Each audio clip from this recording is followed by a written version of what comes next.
যেটা বলছিলাম, এই নামে বড় গন্ডগোল প্রথমেই।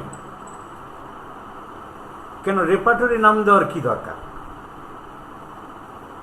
ডিকশনারি, অভিধান, বেঙ্গলি টু ইংলিশ অভিধান, ইংলিশ টু বেঙ্গলি অভিধান, বেঙ্গলি টু হিন্দি অভিধান, তেমনি হোমিওপ্যাথিক ডিকশনারি বললেই, সিমটম ডিকশনারি বললেই মিটে যেত।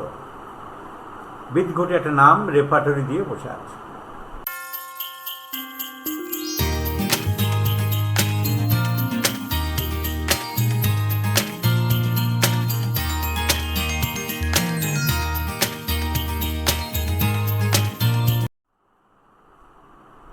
যেমন আমরা যে ডিজিজ সম্বন্ধে যেখানে পড়ি, বিভিন্ন ডিজিজ শরীরের, তার নামটা দিয়ে বসে আছে প্র্যাকটিস অফ মেডিসিন। অনেকের গন্ডগোল হয়, ডিজিজেস নাম দিলেই মিটে যেত। তো এখানেও তাই। রেপার্টরি নামটা অ্যাকচুয়ালি একটা ল্যাটিন শব্দ রেপার্টয়ার থেকে এসেছে। রেপার্টয়ার মানে একটা টেবিল, একটা ইন্ডেক্স। টেবিল মানে টেবিল না, টেবিল মানে যে খবরের যে কালেকশন করা, একটা ফরম্যাট। সিমটমসগুলোকে বা যে কোনো জিনিসকে সাজিয়ে রাখার একটা আলমারি, একটা ফরম্যাট।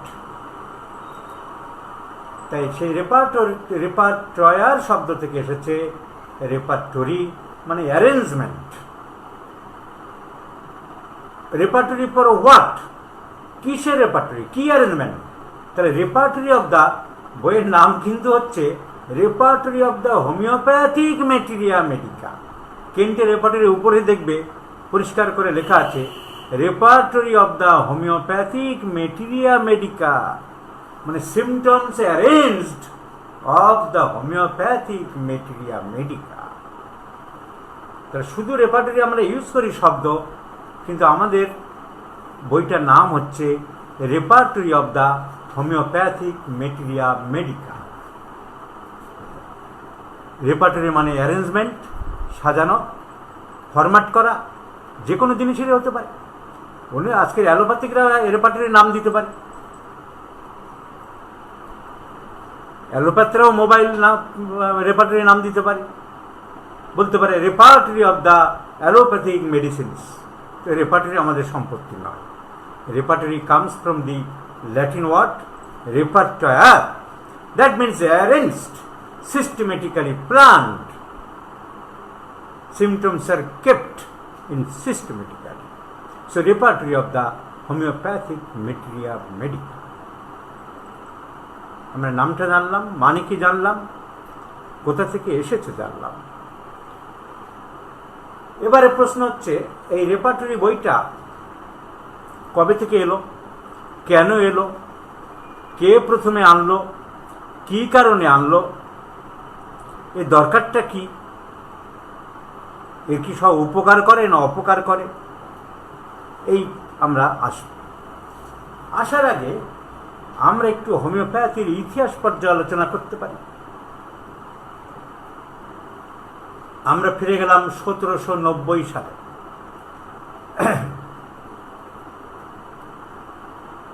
1755 সালে হানিম্যানের জন্ম।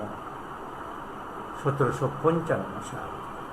1790 মানে 55 আর 10 65 আর 10 75 আর 10 85, 35 বছর। তাহলে হানিম্যানের বয়স যখন 35 বছর,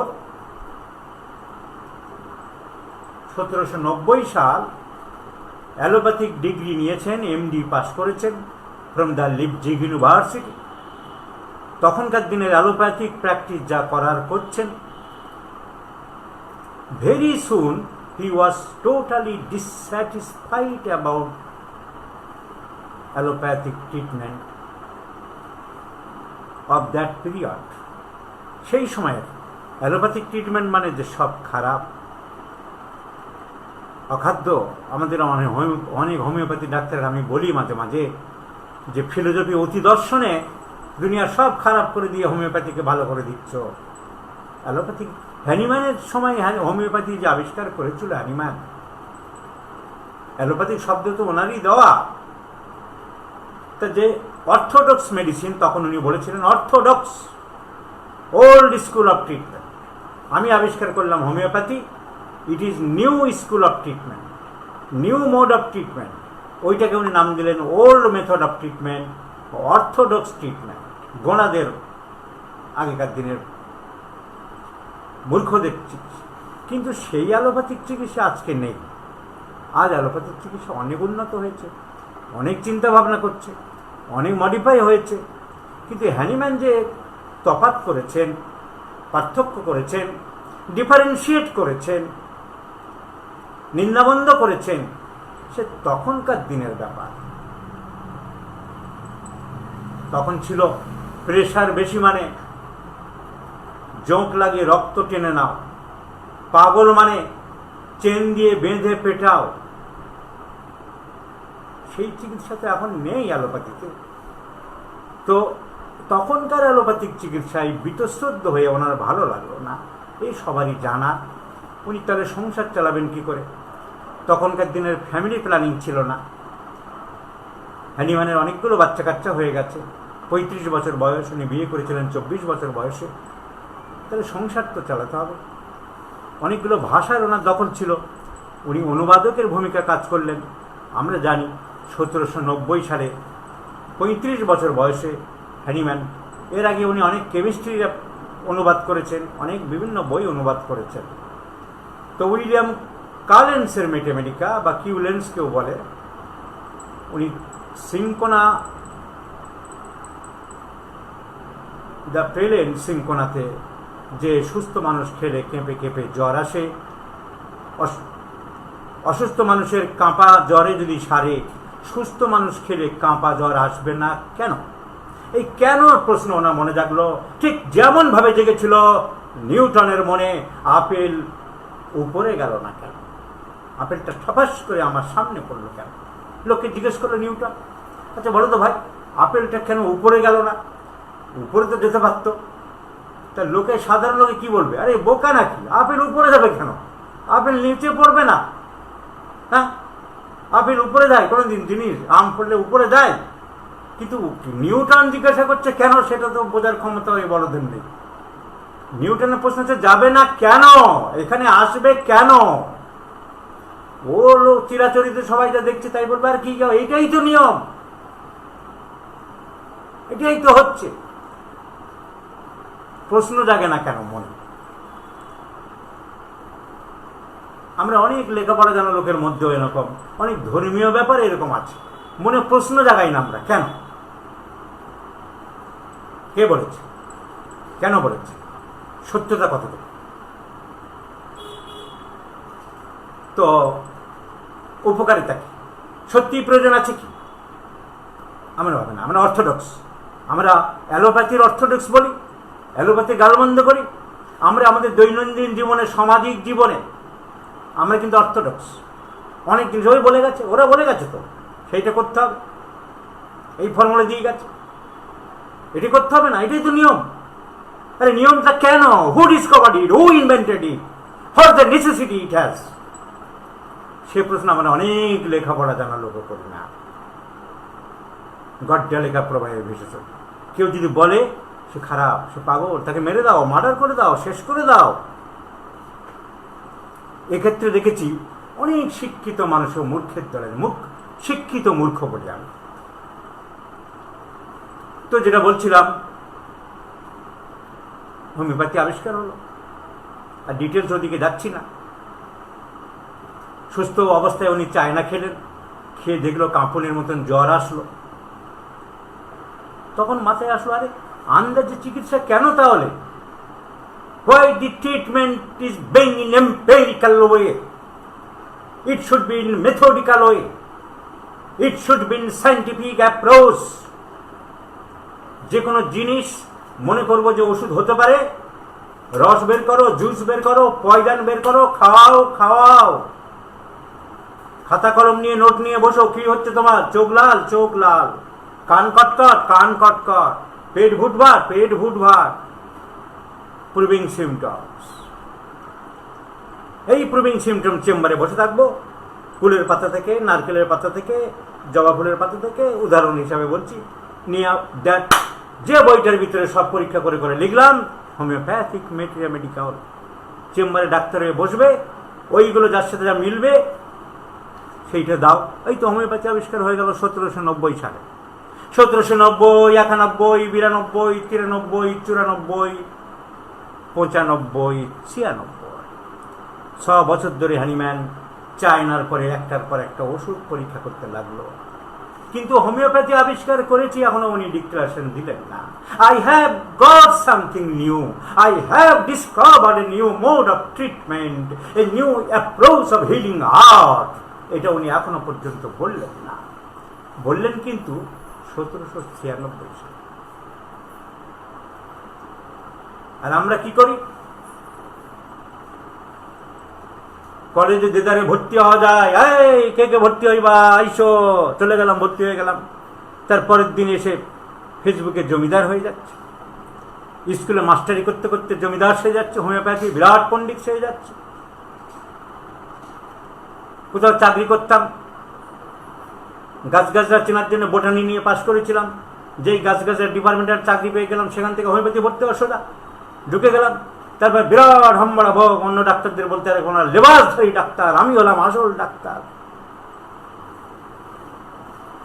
কিন্তু হ্যানিম্যানটা করে, মহাপুরুষের কেউ করে না। তারা নিজেদের দুদিন এসে বড় পণ্ডিত সেজে 40 বছরের লোককে লেবাসধারী শব্দ বলে না। মূর্খ আছে, থাকবে।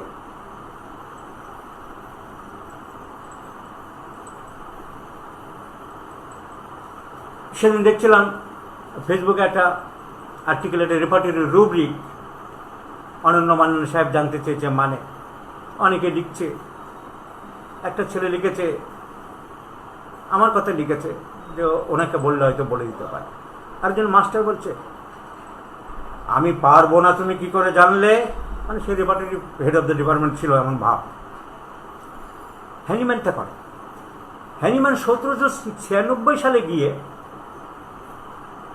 হোমিওপ্যাথি বলে একটা কিছু নতুন কিছু বের করব, আবিষ্কার করব, তার একটা ইঙ্গিত দিলেন, একটা এসের মধ্যে ইঙ্গিত দিলেন, a new principle ascertaining of the drugs, curative drugs. আমি একটা নতুন কিছু করতে চলেছি বলে উনি একটা ইঙ্গিত দিলেন, an essay of the new principle for ascertaining the curative effects of the drugs on healthy human beings। সেইটা হোমিওপ্যাথির একটা কিছু একটা করতে চলেছি, উনি একটা ইঙ্গিত দিলেন 1796 সালে। শব্দ সমস্যা হচ্ছে ভাই, তোমার সেটে হচ্ছে, আমাদের এখানে তো কোনো নেই। এক একজনের সেটে বা এলাকায় এগুলো গন্ডগোল করে। প্রবলেমটা হলে নিশ্চয়ই আরও অনেকে বলতো। 1796, 97, 98, 99, 1800 হ্যানিম্যান ওষুধ একটার পর একটা পরীক্ষা করছেন, রেকর্ড করছেন। হোমিওপ্যাথি আবিষ্কার করেছি এখনো বলছেন না। 1805 সালে গিয়ে উনি বই লিখলেন, মেডিসিন অফ এক্সপিরিয়েন্স। তাতে কয়েকটা ওষুধ দিলেন, যে আমি আমার এক্সপিরিয়েন্সের মধ্যে, অভিজ্ঞতার মধ্যে দিয়ে কয়েকটা ওষুধ তোমাদের বলতে চাইছি। 1805 সালের জানুয়ারিতে। আর 1805 সালের শেষের দিকে এ পর্যন্ত ওনার স্টকে 27টা ওষুধ হয়েছে, 27 মেডিসিনস। সেই 27টা ওষুধের মেট্রিমেডিকা উনি বের করলেন 1805 সালে ডিসেম্বর মাসে। সেই বইটার নাম, বইটা উনি ছেপেছিলেন ল্যাটিন ভাষায়, জার্মান ভাষায় নয়। ইংরেজিতে তো প্রশ্নই আসে না।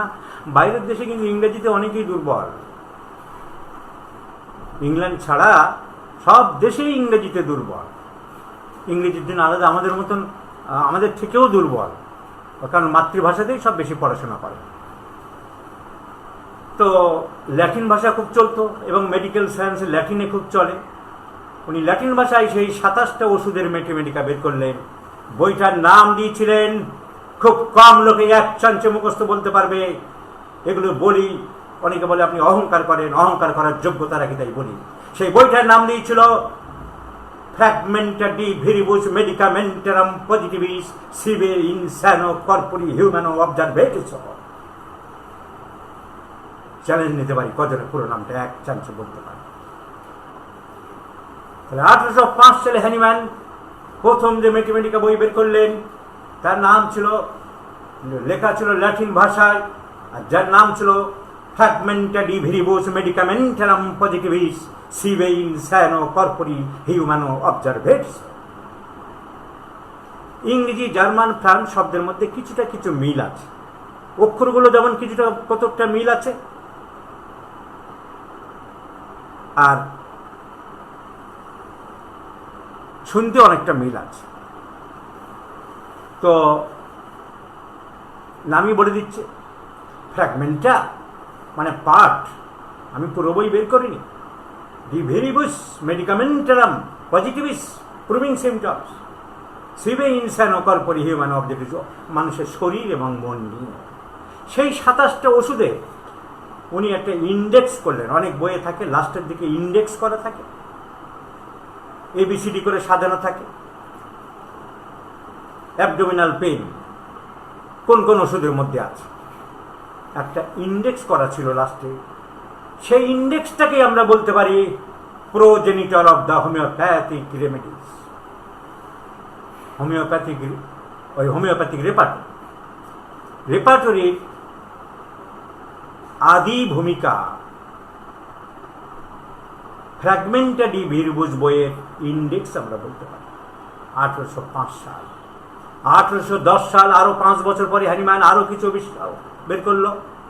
এবারে হ্যানিম্যান বলল, ভাবলেন আমি যা আবিষ্কার যা ভেবেছি, যা এতদিন পরীক্ষা নিরীক্ষা করেছি, যে সত্যের উপরে দাঁড়িয়ে আছি, he was the lover of the truth, সত্যের পূজারী ছিল। এবারে আমি বিশ্ববাসীকে, জনগণকে জানাবো আমি নতুন একটা কিছু আবিষ্কার করেছি, এবং তোমাদের পুরানো পদ্ধতি ঠিক না, চিকিৎসার পদ্ধতি পাল্টানো দরকার। চিকিৎসকের কর্তব্য কি, আদর্শ আরোগ্য কেমন হবে, বিভিন্ন রকমের মোড অফ ট্রিটমেন্ট দুনিয়ায় কি চলছে, আমারটা কি, difference between old methods and my methods, disease কয় প্রকার, কোন ডিজিজের কিভাবে চিকিৎসা করতে হবে, আমার মেথডে ওষুধ দিতে গেলে কিভাবে রোগীর সিমটম কালেকশন করতে হবে। দ্য ক্লাসিক বুক উনি লিখলেন জার্মান ভাষায়, যার নাম দিলেন অর্গানন দ্য র্যাশনালেন ডি হেলকুন্ডি। ইংরেজি মানে দাঁড়ায় Organon the rational art of healing. সব থেকে লেগে থাকে অর্গানন অফ মেডিসিন, জার্মান ভাষায় ঠিক ওই নাম আসে না ইংরেজিতে। অ্যাকচুয়ালি ইংরেজি মানে দাঁড়ায় Organon the rational art of healing. তারা চালিয়েছে অর্গানন অফ মেডিসিন, ওই চলছে। সেটা বের করলেন 1810 সালে। প্রথমে একটা স্ট্যান্ডে দিলেন গিলার্স, জার্মান কবি। গিলার্সের প্যারাগ্রাফ ছিল, the truth we morals need as bless to make and kill the world wise like covered over but never never beauty টি। ঝড় চলে এলো। এই হিস্ট্রি সবার জানা। German, France, Austria, Hungary, Netherland, Bulgaria, ইউরোপের প্রত্যেকটা দেশে ঝড় উঠল। পাগল, কি বলছে?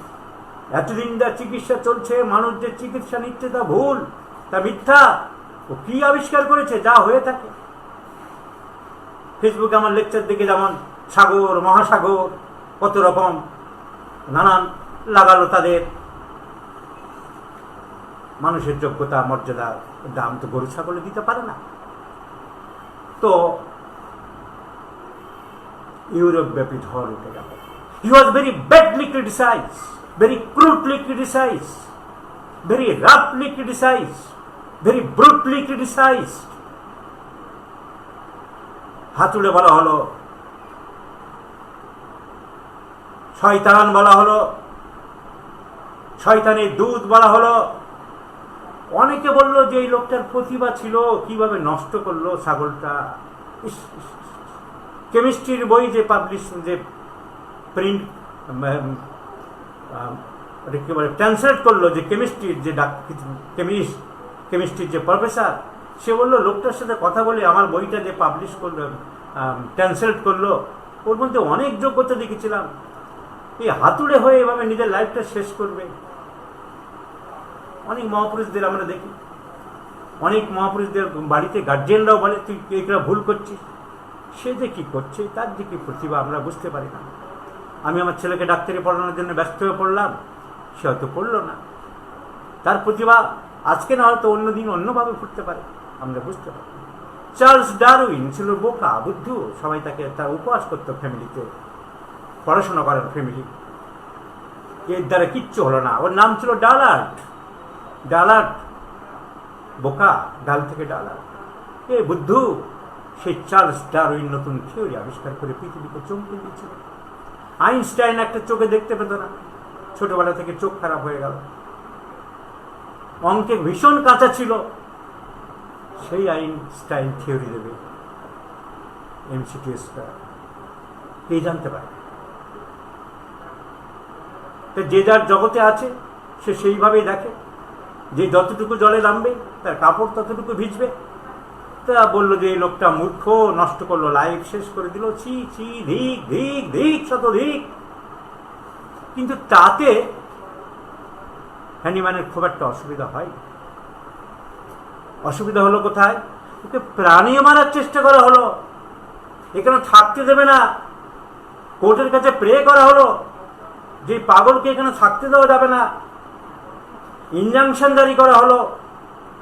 পৃথিবীর ইতিহাসে হ্যানিম্যান হলো প্রথম ব্যক্তি যার বিরুদ্ধে ইনজাংশন করা চাওয়া হলো কোর্টে, যে লোকটাকে এখানে থাকতে দেওয়া না হোক। ওষুধপত্র ভেঙে দেওয়া হলো, নষ্ট করে দেওয়া হলো। সব থেকে বড় কথা কি অনেকে জানে না, এই গ্রুপে ছিল তার নিজের শ্বশুর কুসলার, যার মেয়ে হেনরিয়েটাকে উনি বিয়ে করেছিলেন 24 বছর বয়সে। কারণ ওর শ্বশুর মশাই কুসলার অ্যালোপ্যাথিক তখনকার যে অর্থোডক্স মেডিসিনস, তার একটা বড় ডিলার ছিল। তো হ্যানিম্যান যদি এই সমস্ত করে তাহলে তার ব্যবসা নষ্ট হয়ে যাবে। তুমি আমার একটা মেয়েকে বিয়ে করেছো বলে কি মাথা কিনে নিয়েছো? না, আমার তো আরো 10টা মেয়ে আছে, তাদের বিয়ে দিতে হবে, আমাকে খেতে হবে, আমার ব্যবসা তুমি নষ্ট করছো। তার নিজের শ্বশুর তার বিরুদ্ধে গেল। হ্যানিম্যান দমে নত হয়।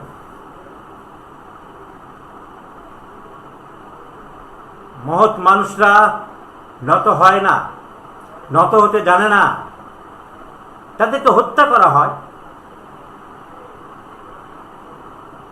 গ্যালিলিওকে হত্যা করা হয়েছে, আর্কিমিডিসকে হত্যা করা হয়েছে, Socrates was poisoned, Christ was crossed, Bruno was burned. মহৎ লোককে হত্যা করা যায়, কিন্তু তাদের মহত্বকে তো কোনোদিন নষ্ট করা যায় না। হ্যানিম্যান পালিয়ে পালিয়ে বেঁচে গেলেন। 9 বছর পরে হোমিওপ্যাথি চালালেন, লুকিয়ে চালালেন, বনে কাটালেন, জঙ্গলে কাটালেন। একটা রুটি ভাগ করে 11টা ছেলে মেয়ে খেলেন। কাপড় কাচতে পারে না, আলু দিয়ে কাপড় পরিষ্কার করলেন, সাবান জোটেনি। কিন্তু যে সত্যের সন্ধান তিনি পেলেন, সে সত্যকে তিনি ছাড়েন, সে সত্যকে তিনি অস্বীকার করতে চান। এত কষ্ট সহ্য করে সংগ্রাম করে। যারা সংগ্রাম করতে চায়, যারা মহৎ কিছু করতে চায়, তারা জীবনের ভয় পায় না, জীবনকে বাজি ধরে, জীবনকে ঝুঁকি নেয়। তাই নেতাজি সুভাষ রাতের অন্ধকারে মৌলবী ছদ্মবেশে, নানান ছদ্মবেশে পালিয়ে গিয়েছিল জার্মানিতে, ইংরেজরা ধরতে পারে। তাই মুজিবুর রহমানের বিরুদ্ধে এত ষড়যন্ত্র, এত চক্রান্ত, তাকে আটকানো যায়। তাই ভিআই লেনিনের বিরুদ্ধে কত জার, তখন রাশিয়ার জার, কত অত্যাচার, রাতের অন্ধকারে লেনিন পালিয়ে পালিয়ে বেরিয়েছে। একদিন নভেম্বরের মহান বিপ্লব শান্ত করেছে। হ্যানিম্যানকে পালিয়ে বেড়াতে হলো। 9 বছর পরে তিনি আবার সামনে এলেন 1819 সালে, বের করলেন সেই অর্গানন দ্য রেশনারি হালকুন্ডি, তুলে দিলেন সেই কবিতা, the truthy morals need us bless to make and keep the world wise like cover over but never never beauty, তুলে দিয়ে সেই জায়গায় বসে দিলেন অডি সেফার, যার মানে হলো ডিয়ার টু বি ওয়াইস, সাহসী হও জ্ঞান লাভের জন্য, জ্ঞান লাভের জন্য, জ্ঞান বিতরণ করার জন্য, জ্ঞানের প্রতি শ্রদ্ধাশীল হওয়ার জন্য আমি সাহসী। আই অ্যাকসেপ্টেড ইউর চ্যালেঞ্জ, তোমাদের চ্যালেঞ্জকে আমি গ্রহণ করলাম। তলোয়ার দিয়ে নয়, ছুরি দিয়ে নয়, চাকু দিয়ে নয়, জ্ঞান দিয়ে, তর্ক দিয়ে, বিদ্যা দিয়ে, বুদ্ধি দিয়ে, নলেজ দিয়ে, পড়াশুনো দিয়ে তোমরা আমার যুক্তিকে খণ্ডন করো। অর্গানন বেরিয়ে 1819। ওষুধ পরীক্ষা চলতে লাগলো।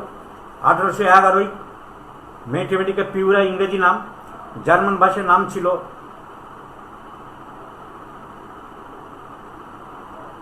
নামটা ভুলে যাচ্ছি।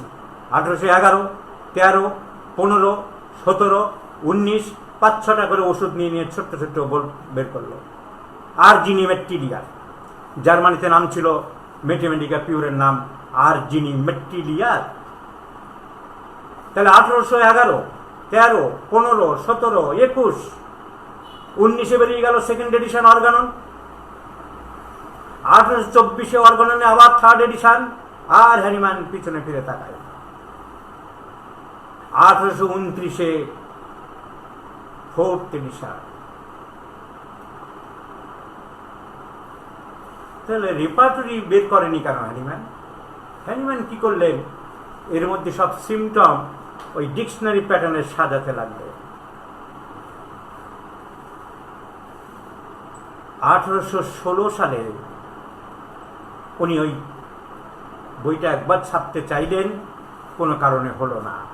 তারপরে তিনি সেটাকে কন্টিনিউ করলেন, বাড়াতে থাকলেন, বাড়াতে থাকলেন, বাড়াতে থাকলেন। আমরা দেখলাম 1819 Organon second edition, 1824 Organon third edition, 1829 Organon fourth edition, 1828 chronic diseases বের করলেন। The chronic diseases aids, its peculiar nature and its homoeopathic treatment, 1828। এদিকে হ্যানিম্যানের সেই সিমটম কালেকশন বাড়ছে বাড়ছে। 4240 পাতা হয়ে গেছে হাতের লেখার পাতা রেপার্টরি। কজনে জানি যে হ্যানিম্যান রেপার্টরি বের করার জন্য হাতের লেখা 4240 পাতা হয়ে গেছে। এবারে বই উনি ছাপবেন, রেডি হচ্ছেন। 1828 ক্রনিক ডিজিজ বের করলেন, 1829 ফোর্থ এডিশন বের করলেন অর্গানন দ্য রেশনারি হালকুন্ডি। এলো 1830।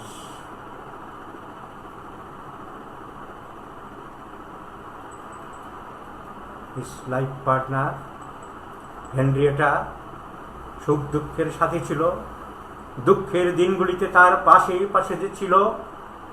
She passed away.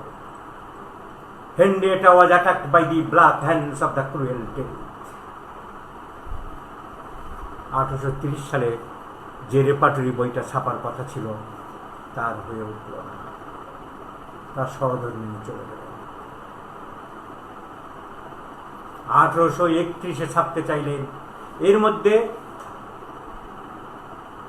ওনার যে পাবলিশার, একজন বিশ্বস্ত পাবলিশার সবার হয়ে যায়, আর্নল্ড অ্যান্ড ড্রেসডন। সেই পাবলিশার বলল, আমরা এই মুহূর্তে ছাপতে পারছি না, আমাদের ফান্ড শর্ট পড়ে গেছে। এবং দুঃখের বিষয়, তোমাদের এক ছাত্র হোমিওপ্যাথিক ডাক্তার, তার বই ছাপতে গিয়েই আমাদের ফান্ডটা নষ্ট হয়ে গেছে, তার বই চললই না। হ্যানিম্যান বলল যে আমার পারমিশন ছাড়া তোমরা কেন ছাপতে গেলে? বই ছাপা হলো না। হ্যানিম্যানের বই আর ছাপা হলো না। ম্যানুস্ক্রিপ্ট 4240 পাতা এখনো আছে। সেই ম্যানুস্ক্রিপ্টগুলো লন্ডনের হেলস মিউজিয়ামে, হেল বলে একজন লন্ডনের ডাক্তার হ্যানিম্যানের জীবনী লিখলেন, হ্যানিম্যানকে নিয়ে রিসার্চ করলেন, হ্যানিম্যানের জিনিসপত্র নিয়ে মিউজিয়াম করলেন, তার সব ডাইনিং টেবিল জিনিসপত্র সব সেখানে আছে। তারা রটিয়ে দিল, সেখানে নাকি মালা তসবির টসবির কি সব পাওয়া যাচ্ছে। তো হেলের যে বই আছে তার মধ্যে কিছু লোক।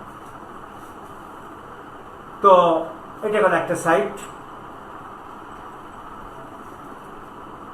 একটুখানি এখানে রেখে একটু অন্য সাইডে আসছে। 1828 সাল হ্যানিম্যান ক্রনিক ডিজিজ বের করলেন।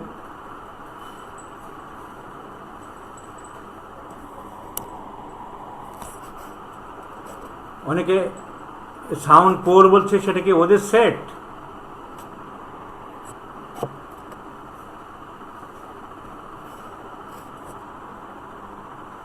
সবাই কি সাউন্ড পোর পাচ্ছেন?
অনেকে বলছে ওদের পার্সোনাল সেটে গন্ডগোল হচ্ছে মনে হচ্ছে।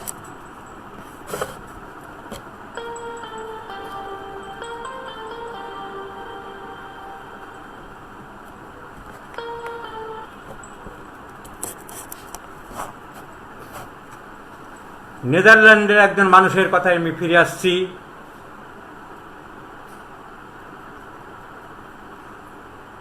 ডক্টর, যার নাম পরবর্তীকালে ডাক্তার বনি হোসেন বলে আমরা জানি।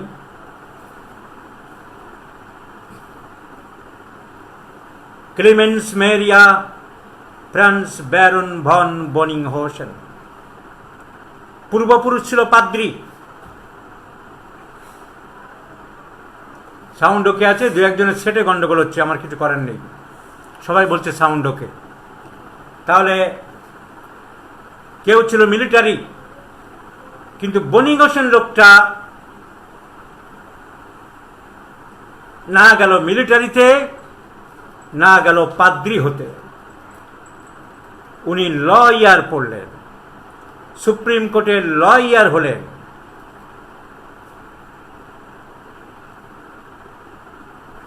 কিন্তু সুপ্রিম কোর্টের লয়ার হয়ে উনি বেশি দিন থাকলেন না।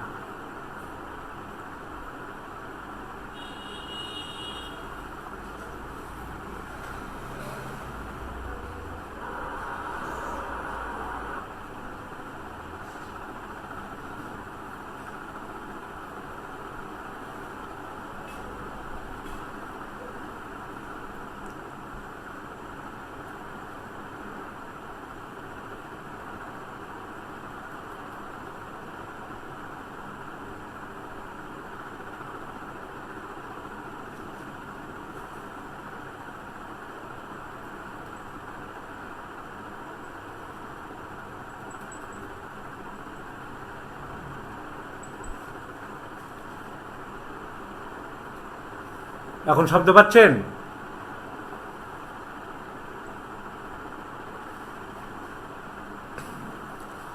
সুপ্রিম কোর্টের লয়ারও উনি বেশি দিন থাকলেন না, উনি গাছপালা ভালোবাসতে আরম্ভ করলেন, বোটানিক্যাল সোসাইটি তৈরি করলেন এবং 42 বছর বয়সে অসুস্থ হয়ে পড়লেন। চেস্ট সংক্রান্ত কিছু প্রবলেম দাঁড়ালো। তখনকার দিনের অ্যালোপ্যাথিক চিকিৎসা উন্নতি ছিল না।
বনি Hossain contracted with Hahnemann.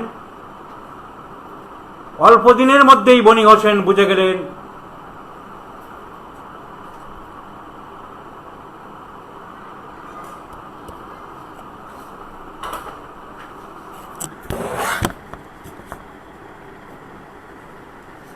হোমিওপ্যাথিতে symptom dictionary লাগবে, এবং হ্যানিম্যানকে বললেন যে অবিলম্বে সিমটম ডিকশনারি আমাদের বের করতে হবে।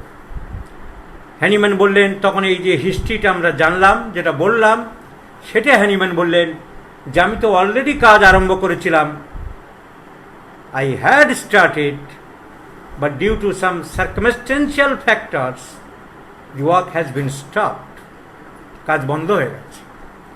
হাওয়েভার, আমি আমার কিছু ছাত্রকে দায়িত্ব দিয়েছি এই রেপার্টরির কাজ করার জন্য। 3টি ছাত্রকে হ্যানিম্যান দায়িত্ব দিয়েছেন, ডাক্তার রাকাট, ডাক্তার গ্রস এবং ডাক্তার জার। হ্যানিম্যানের 3 জন প্রিয় ছাত্র ছিলেন ডাক্তার রাকাট, ডাক্তার গ্রস এবং ডাক্তার জার। তুমি বনি হোসেন ওদের সাথে যোগাযোগ করো, ওরা রেপার্টরির কাজ এগিয়ে নিয়ে চলেছে।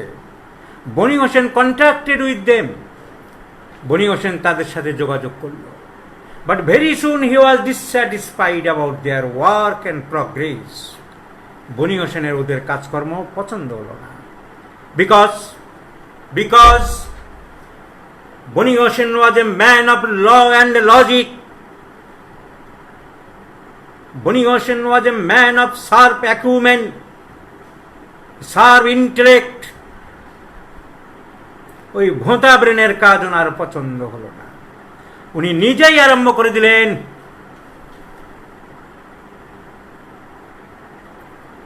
Repertory, that means symptom arrangement করার কাজ।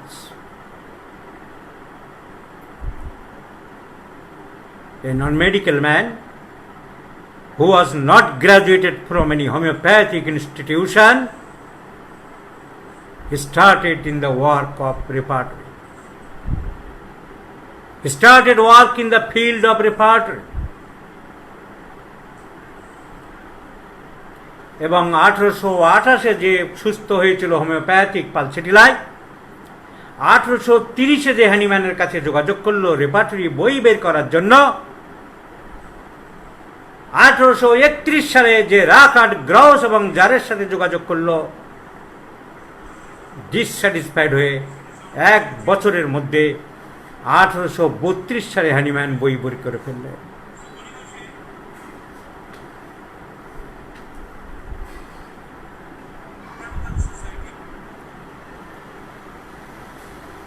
Repertory of the Antisorics.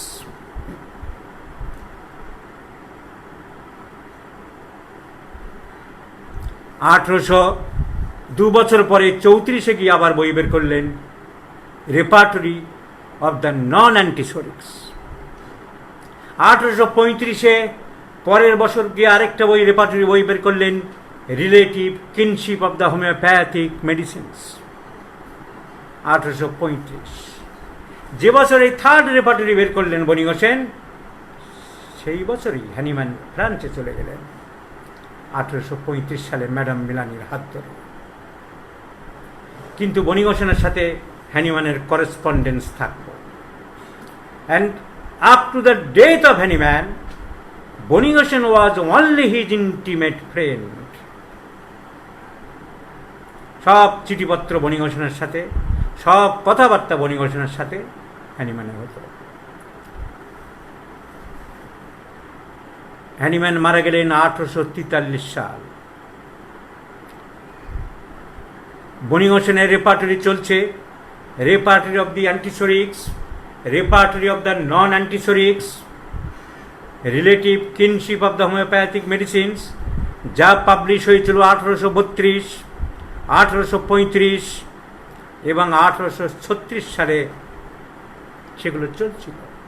কিন্তু বনি হোসেন হ্যানিম্যান মারা যাওয়ার 3 বছর পরে 1846 সালে এই 3টে বইকে একসাথে করলেন, অ্যামালগামেট করলেন, আন্ডার ওয়ান রুফ করলেন। কিন্তু শুধু করা নয়, বনি হোসেন আমূল পরিবর্তন করলেন। সংস্কার নয়, বনি হোসেন বিপ্লব আনলেন। কোনো কিছু রেখে এদিক ওদিক করার নাম বিপ্লব, পুরো পরিবর্তন করা রেখে করার নাম সংস্কার, পুরো পরিবর্তন করা হলো বিপ্লব। বনি হোসেন বিপ্লব আনলেন, সাংঘাতিক বিপ্লব হোমিওপ্যাথির জগতে। কি বিপ্লব? উনি বললেন এত পার্টিকুলার সিমটম রাখা যাবে না। Most of the particular symptoms to be converted into general symptom. So the theory of Boni Hossein is particular to general. ছোট ছোট খাল 10টা আছে, ওটা না করে একটা বড় নদী করে দেব। কেন্ট পরে এর উল্টো কথা বলেছে। কেন্টে আমরা যখন আসবো, কেন্ট বলছে নো, জেনারেল টু পার্টিকুলার। বনি হোসেন বললেন পার্টিকুলার টু জেনারেল। ব্যাপারটা কি? কানে জ্বালা, নাকে জ্বালা, হাতে জ্বালা, পায়ে জ্বালা, একটা ওষুধ, ধরে যাক ফসফরাস। বনি হোসেন বললেন ফসফরাসের ক্ষেত্রে আমরা নাকে জ্বালা, কানে জ্বালা, গলা জ্বালা, বুক জ্বালা লিখব না। Burning is the characteristic symptom of phosphorus. যদি মোর দ্যান 3 প্লেসেস, একটা ছোট পার্টিকুলার সিমটম 3 জায়গায় যদি একই রকমভাবে পায়, তাহলে দ্যাট শুড অ্যাকসেপ্ট, তার মানে ওই লোকটার ওই সিমটমটা শরীরে প্রডিউস করার ক্ষমতা আছে, ওই সিমটমটাই তার একটা উল্লেখযোগ্য সিমটম। একজন মহিলা আমার চেম্বারে এসে কথা বলতে বলতে যদি কেঁদে দেয়, তার হাজবেন্ড বলছিল তার সাথে কথা বলতে বলতে কেঁদে দেয়, দোকানে জিনিস কিনতে কিনতে দোকানদারের সামনে কথা বলতে বলতে কেঁদে দেয়, বনি হোসেনের থিওরি হচ্ছে তার ক্ষেত্রে উইপিং ডিসপোজিশন আমরা বলতে পারি।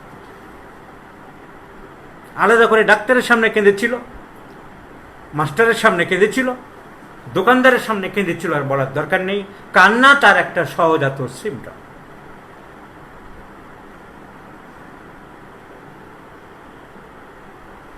কি করে করলেন? এই ফর্মুলাটার নাম কি? The formula is known as by analogy, doctrine of analogy.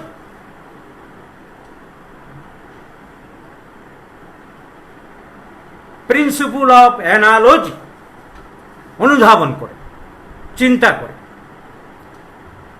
এবং কথাটা খুব ভুল নয়। একটা লোক যদি কথা বলতে বলতে যে টিকিট কাটছিল ট্রেনের, তাকে একটা থাপ্পড় লাগিয়ে দিল। চেম্বারে এসে আমার কম্পাউন্ডার কেটে সামান্য কথা কাটাকাটিতে একটা থাপ্পড় লাগিয়ে দিয়ে খিস্তি খারাপ করলো। আমার এখান থেকে বেরিয়ে একটা ট্যাক্সিওয়ালার সাথে গন্ডগোল করে তাকে একটা থাপ্পড় লাগিয়ে দিল। তাহলে সেই লোকটাকে আমরা বনিগোছনের ফর্মুলায় বলতে পারি। আমরা তো বনিগোছনের ফর্মুলা ছাড়াও বলি দি ম্যান ইজ আনসোশাল, অসভ্য। তাহলে বারবার বিভিন্ন জায়গায় যার যে চরিত্র ফুটে ওঠে, সেই চরিত্র যদি তাকে সেই চারিত্রিক মানুষ বলতে পারি আমরা সামাজিক জীবনে, তাহলে বনিগোছনের অ্যানালজি ভুল নয়। তো পার্টিকুলার টু জেনারেল।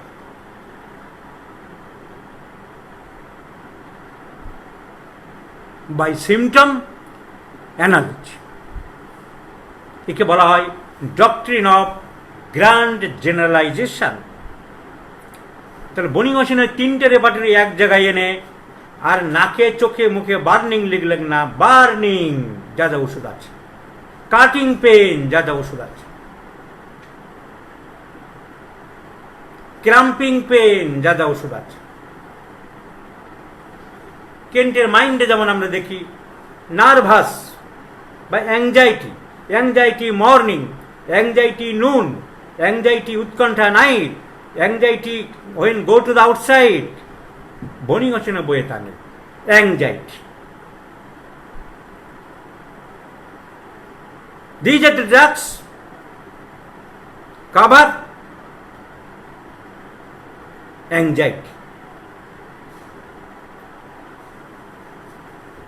বনিগোছনের থিওরি পরে সমালোচনা করেছে কেন্ট, হেরিং উপহাস করেছে। It is not too generalization, it is too simplification. খুব সস্তা করে ফেলেছে। উদাহরণ দেখিয়েছে তারা, যেমন আর্সেনিকের জ্বালা, সব জায়গাতে জ্বালা আছে, burning, relief by hot application. All complaints in arsenic relief by hot application. কিন্তু আর্সেনিক তো মাথায় ঠান্ডা চায়। ওহে বনিগোছেন, তোমার ফর্মুলা তো এখানে চললো না।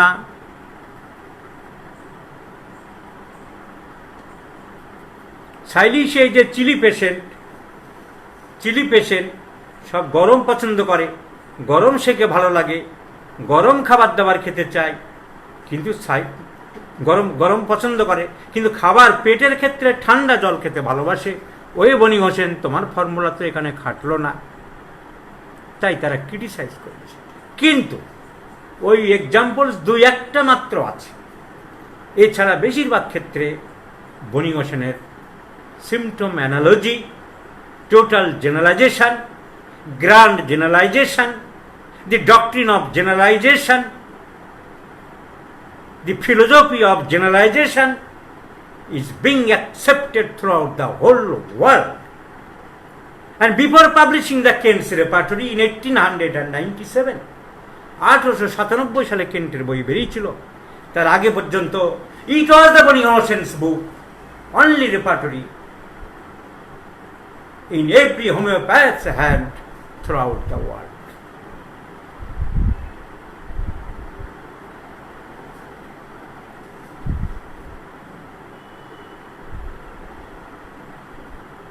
তো বনিগোছেন আর কি কথা বললেন রেপার্টরি করার ব্যাপারে? উনি বললেন কয়েকটা পয়েন্ট বেশি ইম্পর্টেন্ট, যা হ্যানিম্যান বলেছেন, ছড়িয়ে ছিটিয়ে বলেছেন। অর্গাননে কোরআনিক ডিজে অর্গাননে ছড়িয়ে ছিটিয়ে বলা আছে, কোথায় কোনটা বলা আছে আমি জানি। উনি এক জায়গায় বললেন যে এই কটা পয়েন্টের উপর তোমার জোর দিতে হবে: causation, location, sensation, modalities and concomitance. যা আজকের দিন আমরা বলি totality of the symptoms which correspond the totality of the patient. Boenninghausen সেইটা প্রথম বললেন জার্মান ভাষায় কুইস, কুইড, উবি, কুর, কোয়ামেডো, কোয়ান্টো, কুইবাস, অক্সিলাস। এইটা Boenninghausen, the man of law and logic. যত বড় নাম তত বড় তার মেধা। The Clemens Maria Franz baron von বনিং Hossain.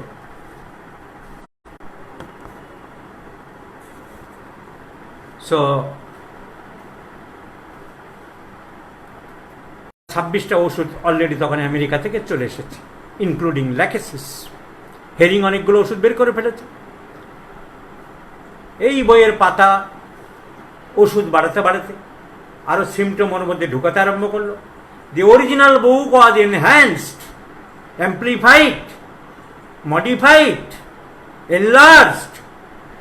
প্রথমে করলেন অ্যানি সি উইলসন বলে একজন ডাক্তার, তারপরে করলেন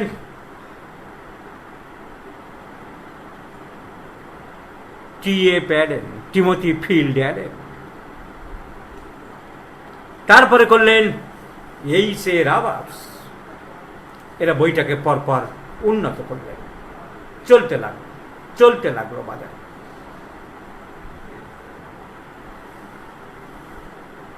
হ্যানিম্যানের চ্যাপ্টার গেল। কোন পর্যন্ত কাজ করেছিলেন?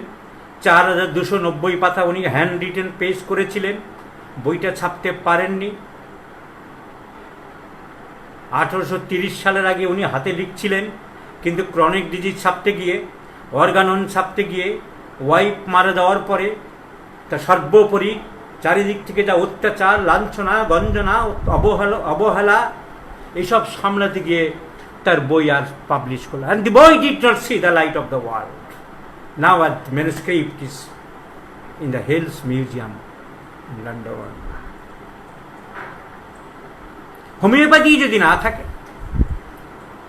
চারিদিকে সামনে পিছনে ডাইনে বাঁয়ে সমালোচনা, অত্যাচার, পিছনে তাড়া করছে, বসবাস করতে দিচ্ছে না, ওষুধপত্র আগুন জ্বালিয়ে দিচ্ছে, আলমারি ভেঙে দিচ্ছে, শিষ্যদের অ্যারেস্ট করছে, তা রেপার্টের সিমটম ডিকশনারি করে কি হবে হোমিওপ্যাথি যদি না থাকে? তাই হ্যানিম্যান রেপার্টের দিকে বেশি সময় দিল। আগে তো হোমিওপ্যাথি বাঁচায়।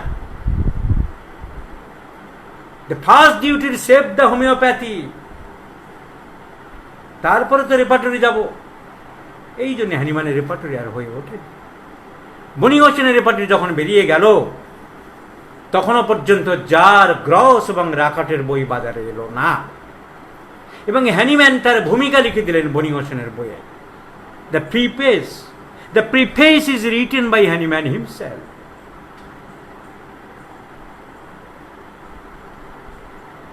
এবং হ্যানিম্যান নিজেও বনি হোসেনের বই ব্যবহার করতে পারে। তাহলে হ্যানিম্যানের বই বেরোলো না, বনি হোসেনের বই বেরোলো। প্রথমে পাঠ করে, লাস্টে কি উনি থিওরি পাল্টে দিলেন, টোটাল জেনারেলাইজেশন থিওরি। বনি হোসেনের বই বাজারে চলতে লাগলো। এবারে আমরা চলে যাচ্ছি জার্মান থেকে আমেরিকায়। রেপার্টরি ইতিহাসে এবার আটলান্টিক ওশেন পার হয়ে আমরা আমেরিকায় ঢুকছি। ইট ওয়াজ জেমস টাইলার কেন্ট। তখনকার দিনে আরেকটা চিকিৎসা পদ্ধতি ছিল একলেকটিক চিকিৎসা পদ্ধতি, ওই কবিরাজি টাইপের হসপস করা চিকিৎসা। একলেকটিক চিকিৎসা তখন কোর্স ছিল, স্কুল ছিল। কেন্ট একলেকটিক ডিগ্রি পাস করে ওই একলেকটিক কলেজের আবার অ্যানাটমি পড়ায়। তার ওয়াইফ অসুস্থ হয়ে পড়ল, ঘুম হচ্ছে না রাতের পর রাত। ওনার একলেকটিক স্কুল, উনি ওনার মাস্টারমশাইরা সবাই ওষুধ দিচ্ছেন, no result. The lady could not sleep for even an hour. ঘুমাতে পারছে না, মৃত্যু পথযাত্রী হয়ে পড়েছেন তার সহধর্মী। হোমিওপ্যাথি ছড়িয়ে পড়েছে। It has across the geographical landmarks from Germany. It has now entered into the United States of America.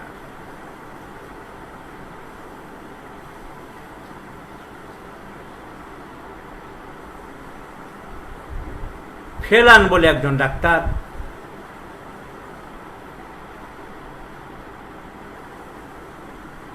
কেন্টের বাড়ির পাশেই হোমিওপ্যাথি প্র্যাকটিস করছে, হোমিওপ্যাথি ছড়িয়েছে।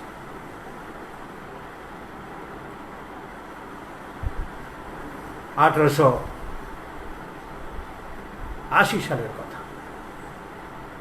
হোমিওপ্যাথি তখন অনেক আগেই চলে এসছে আমেরিকায়, 1837-38 হ্যানিম্যানের সময়ই তো হেরিং হোমিওপ্যাথি চালু করে দিয়েছে। 1838 সালে রেপার্টরির ইংলিশ ভার্সন বই বের করেছে। হ্যানিম্যানের হোমিওপ্যাথি তখন রমরমিয়ে চলছে আমেরিকায়। ওনার ওয়াইফ বললেন যে ওই ফেলান বলে যে ডাক্তার বসছেন, একবার হোমিওপ্যাথি কি চিকিৎসা আমাকে ওনাকে দেখাতে পারো? কেন্ট হাসলেন, অট্ট হাসি দিলেন। একলেকটিক স্কুল, এত নাম করা স্কুল, আমাদের মাস্টারেরা, আমরা কেউ কিছু করতে পারলাম না। আর ওই হোমিওপ্যাথি, ওই বড়ি। তা ওনার ওয়াইফের অনুরোধে তাকে ডাকা হলো। ডক্টর ফেলান এলেন।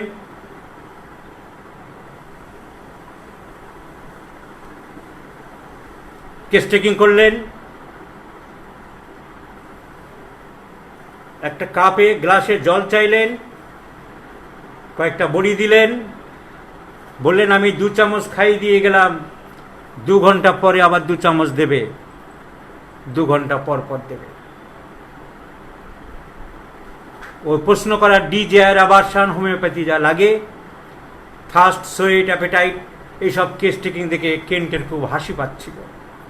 কেন্ট বলেছেন পরে, আমি অতি কষ্টে হাসি চেপে রাখছিলাম এই বৃদ্ধের ভাঁড়ামো দেখে, এবং আমি আজ ভেবে লজ্জা পাই যে সাধারণ সম্বর্ধনা মানুষকে দেওয়া হয়, গেট পর্যন্ত এগিয়ে দিতে আমি যাইনি বৃদ্ধকে, যে পাগলটা বিদায় হলে বাঁচা যায়, কাজ তো কিছুই হবে না, আমার সময় নষ্ট করেছি। বৃদ্ধ ফেলান চলে গেলেন। ভাগ্যিস তিনি নিজে হাতে 2 চামচ খাইয়ে দিয়েছিলেন ঔষধ মিশ্রিত মিক্সচার। কেন্ট বলছেন যে ভাগ্যিস উনি খাইয়ে দিয়েছিলেন, আমি খাওয়াতাম না। 2 ঘন্টা কেন্ট পাশের ঘরে চলে গেছেন, অ্যানাটমি পড়াবেন। আগের দিন কি পড়াবেন তার লেকচারটা দেখার জন্য, তৈরি করার জন্যে। 2 ঘন্টার জায়গায় একটু দেরি হয়ে গেছে। উনি এসে দেখলেন his wife is sleeping very calmly, quietly, peacefully. What a surprised enough! What a wonderful thing! The lady who could not sleep for last a fortnight, 15 দিন ধরে ঘুমাতে পারেনি, she is sleeping very mildly, gently, peacefully, in comatose way, heavenly way. এত শান্ত শিষ্টভাবে ঘুমিয়ে পড়েছে। What mockery I have done! কি উপহাস আমি লোকটাকে করেছি, কি উপহাস আমি হোমিওপ্যাথিকে করি। উনি দৌড়ে গিয়ে ফেলানের কাছে ক্ষমা চাইলেন, এবং লাইক বনি হোসেন, হি purchased organon of medicine, Medica Pura, and chronic disease. And since then Kent left all his eclectic books and studied homeopathic books. Organon da Rationalin Helcandic, Arginally Meteliac, Medica Pura, and the chronic diseases.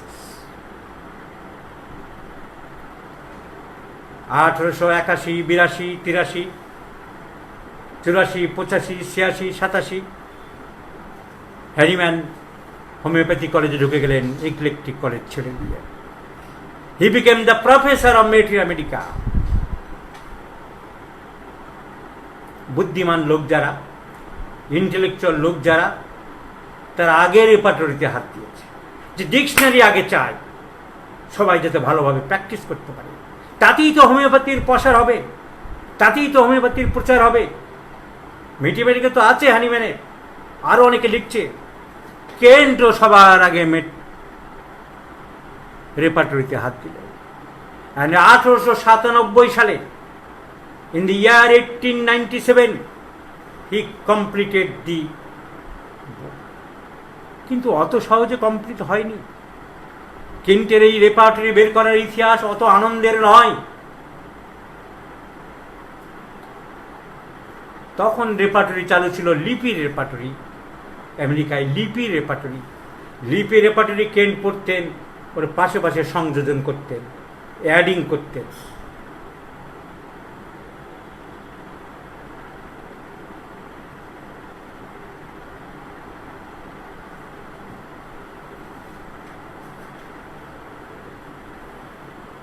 Note করতে করতে লিপি রেপার্টরিটাকেই উনি modify করে বের করতে চাইলেন। এই কাজে অনেকে সাহায্য করলেন, ডক্টর বিগলার,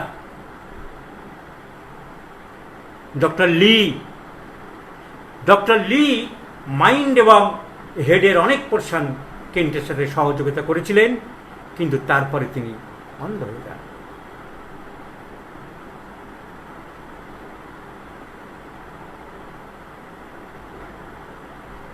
তখন কেন্টের বয়স কত কে লিখছিল? 40-42 বছর হবে, 1849 সালে জন্ম। কিন্তু বইটা ছাপার দরকার। উনি সব চ্যাপ্টার রেডি করে ফেলেছেন। উনি করলেন formula general to particular. Head pains in general, যত ওষুধে হেডের পেন হয়, বনি হোসেনের মতন শুধু হেড পেন দেবো না, আমি দেব মর্নিং কখন হয়, noon, evening, night, air cold aggravates, pressure aggravates, pressure ameliorates, circumstantial symptoms সব কেন্ট দিলেন। কারণ কেন্ট চাইলেন অল পার্টিকুলার সিমটমস থাকবে, কিন্তু আগে জেনারেলের দাম বেশি, তারপরে particular. So his dictum, his formula, his philosophy is general to particular. Kent wanted to publish this book. এই বইটা ছাপার দরকার। তখন রমরমিয়ে হোমিওপ্যাথিক ওষুধের ব্যবসা, বইয়ের ব্যবসা করে উইলিয়াম বরিক, যার ম্যাথমেটিক আছে, এবং তার বন্ধু ট্যাফেল। বরিক অ্যান্ড ট্যাফেল দুজনের একটা কোম্পানি আছে ফিলাডেলফিয়া শহরে, কেন্ট থাকে নিউ ইয়র্ক শহরে। উনি যোগাযোগ করলেন। বরিক বলল, তোমার বই ছাপতে তো অনেক টাকা লাগবে, $9,000 লেগে যাবে। তখন তো সেই manual press.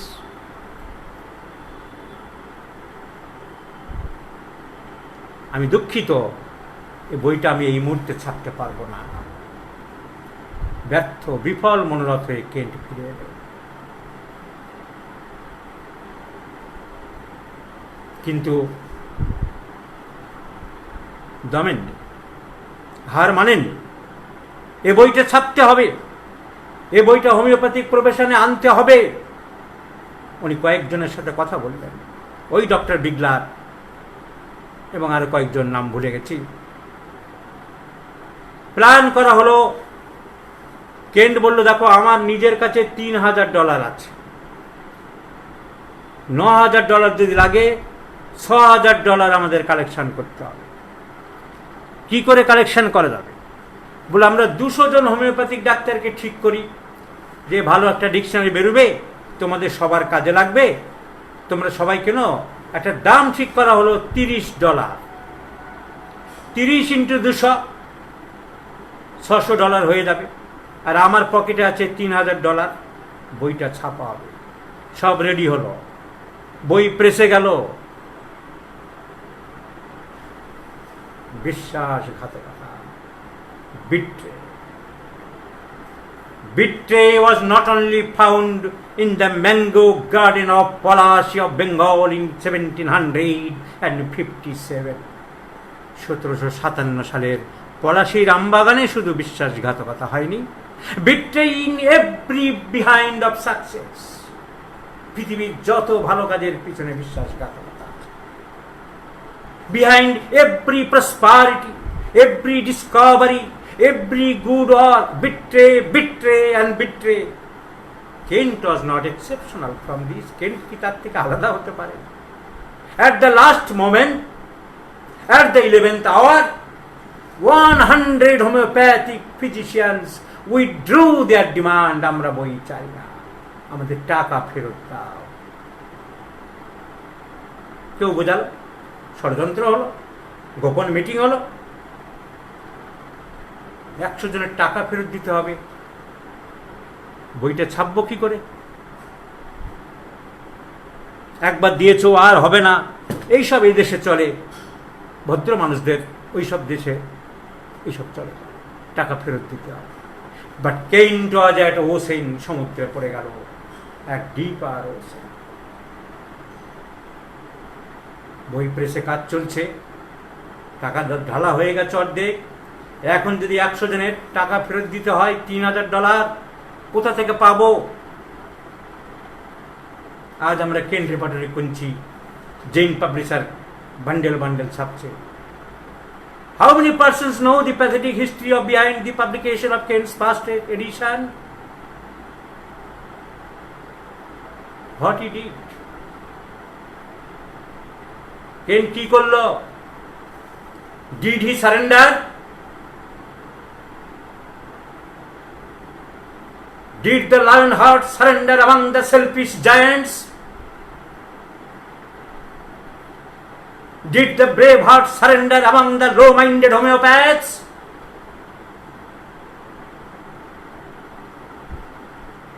Did the narrow-minded surrender among the mean-minded homeopaths? No.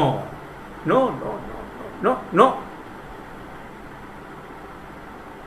The Braveheart, the Hercules didn't surrender. He managed the $300 from different sources. His intelligent wife, second wife, Clara Louise, he himself and his wife, Clara Louise, managed the $3,000 once again, পুনরায় আবার 3000 টাকা এদিক থেকে ধার দেনা গয়নাগাটি বিক্রি করে কেন্টকে বিক্রি করল। সেই বই আমরা এখন অ্যামাজনে অর্ডার দিয়ে নিয়ে আসছি, কলেজ স্ট্রিটে গিয়ে কিনছি, মেলায় বিক্রি হচ্ছে।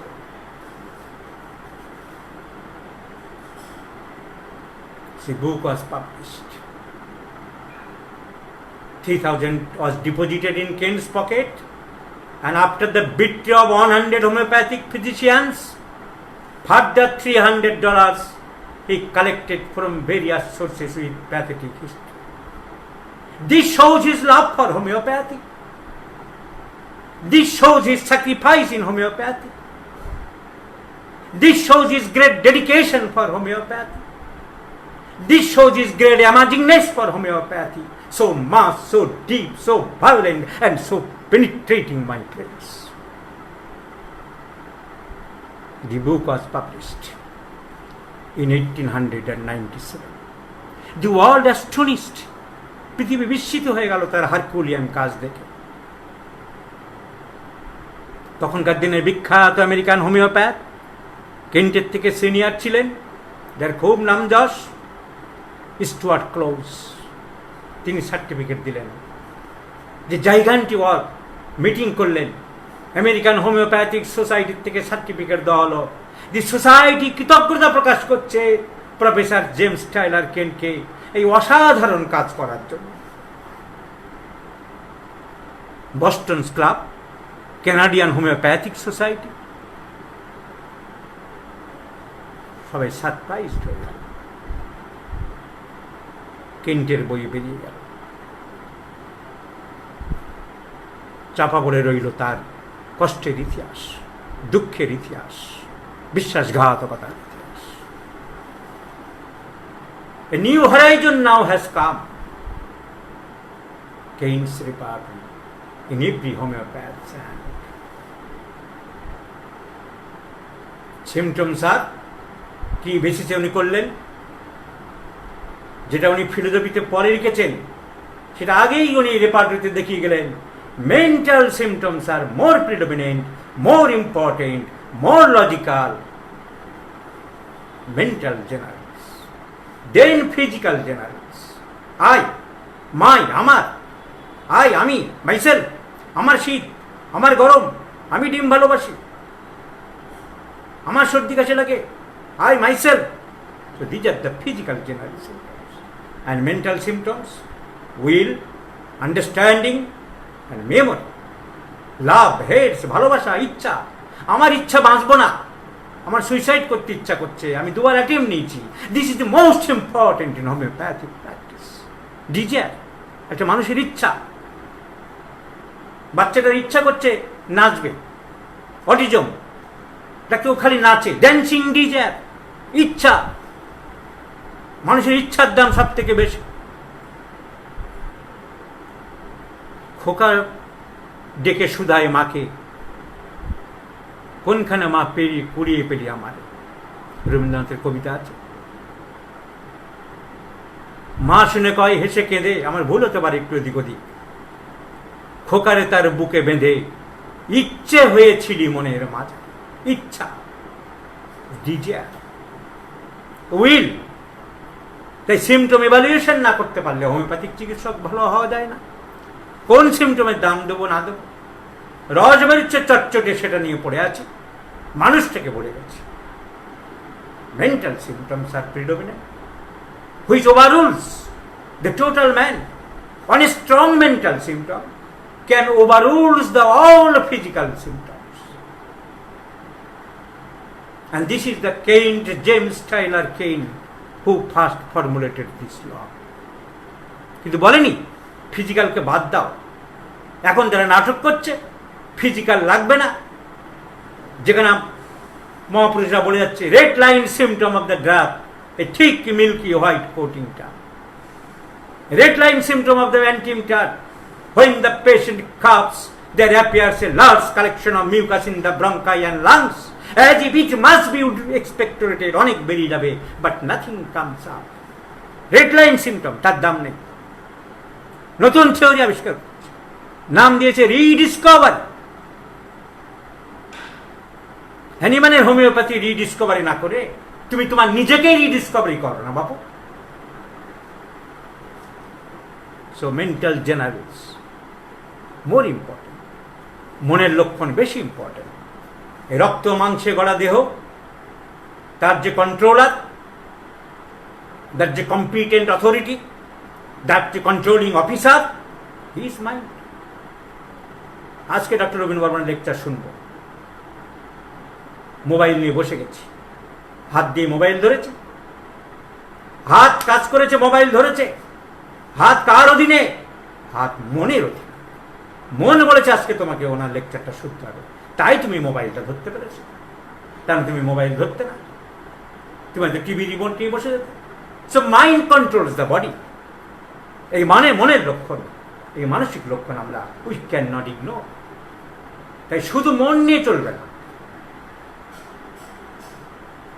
সভ্যতার খাতিরে, ভদ্রতার খাতিরে, সামাজিকতার খাতিরে, পারিপার্শ্বিকতার খাতিরে এই মনের অনেক সিমটম আমরা চাপা দিয়ে চলে যাই, কিন্তু তা হয় না।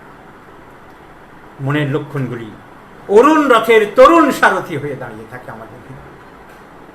We can not neglect, we can not supersede the mental symptoms, then the physical general symptoms, then the particulars. So Kant general to particulars, Boni Hosen particulars to general. এবং পার্টিকুলার সিমটমস নাক, কান, গলা, মুখ, চোখ, লাস্টে তারপরে কেন দাম দিচ্ছে প্র্যাকটিস অফ মেডিসিনের সিমটম। এই মেন্টাল আর ফিজিক্যালকে একসাথে বলছেন উনি জেনারেল সিমটম, তারপরে পার্টিকুলার সিমটম, আর লাস্টে কমন সিমটম যেটা ডিজিজ সিমটম, যেটা practice of medicine symptom. This is the philosophy of Kent, the dynamic man. তারপরে 1905 সালে গিয়ে উনি বের করলেন, 1900 সালে বের করলেন ফিলোসফি, 3 বছর পর। আর 1905-এ বের করলেন ম্যাথমেটিকা, কিন্তু রেপার্টরি প্রথম হাত দিলেন। কেন্টের বই চলছে। আমেরিকায় এলেন আরেকজন হোমিওপ্যাথ,